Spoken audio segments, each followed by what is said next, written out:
പ്രധാനമന്ത്രി ഇങ്ങനെ കഷ്ടപ്പെട്ട് ഇടയ്ക്കിടെ കേരളത്തിൽ വരേണ്ടതില്ല എന്നും സ്വർണത്താലത്തിൽ വെച്ച് ബി.ജെ.പിക്ക് 2 എം.പിമാരെ CPM സമ്മാനിക്കുമെന്നും മുതിർന്ന കോൺഗ്രസ് നേതാവ് എം ഹസൻ. ബി.ജെ.പിയുമായി CPM-ന്റെ അന്തർധാര മറനീക്കി പുറത്തു വന്നിരിക്കുകയാണ്.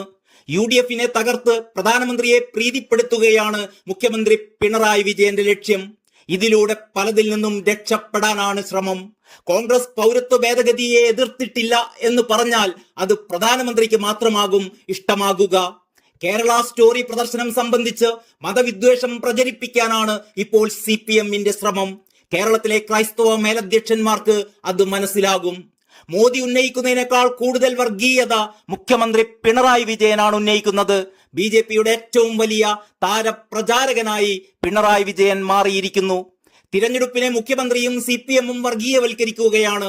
ജനവിധി അട്ടിമറിക്കാൻ ശ്രമിക്കുകയാണ്.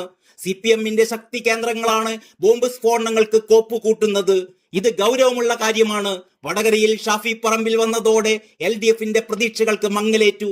ബോംബ് സ്ഫോടനത്തിൽ മരിച്ചവരുടെ വീട്ടിൽ CPM നേതാക്കളുടെ സന്ദർശനത്തെ മുഖ്യമന്ത്രി ന്യായീകരിക്കുകയാണ്. വഴിപിഴച്ചുപോയ മകനെ തള്ളിപ്പറയും പോലെയാണ് DYFI-യെ CPM ഇപ്പോൾ തള്ളിപ്പറയുന്നത്.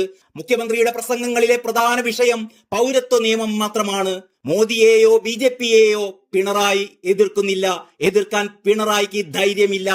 ദല്ലാൽ നന്ദകുമാർ പറയുന്നത് ആരെങ്കിലും വിശ്വസിക്കുമോ എന്നും എം ഹസൻ ചോദിച്ചു. അയാൾക്ക് എന്തെങ്കിലും വിശ്വാസ്യതയുണ്ടോ? അനിൽ ആന്റണി പറയുന്നതിനോട് മറുപടി പറയാൻ തനിക്ക് ബാധ്യതയില്ല.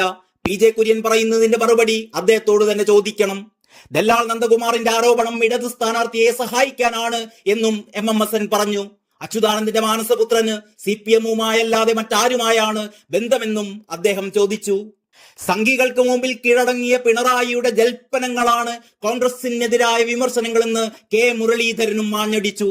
അഴിമതി കേസുകളിലെ കേന്ദ്ര അന്വേഷണത്തെ മുഖ്യമന്ത്രി പിണറായി വിജയൻ ഭയപ്പെടുകയാണ്. താനും കെജ്രിവാളിനെ പോലെ അകത്ത് പോകുമോ എന്നാണ് പിണറായിയുടെ ഭയം.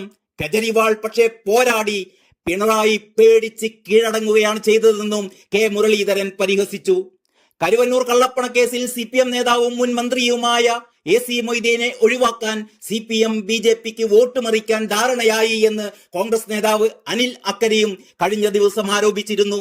40 ലക്ഷം രൂപയുടെ കള്ളപ്പണം കണ്ടുകെട്ടിയിട്ടും കേസിൽ AC മൊയ്തീനെ ഇതുവരെ പ്രതിയാക്കിയിട്ടില്ല.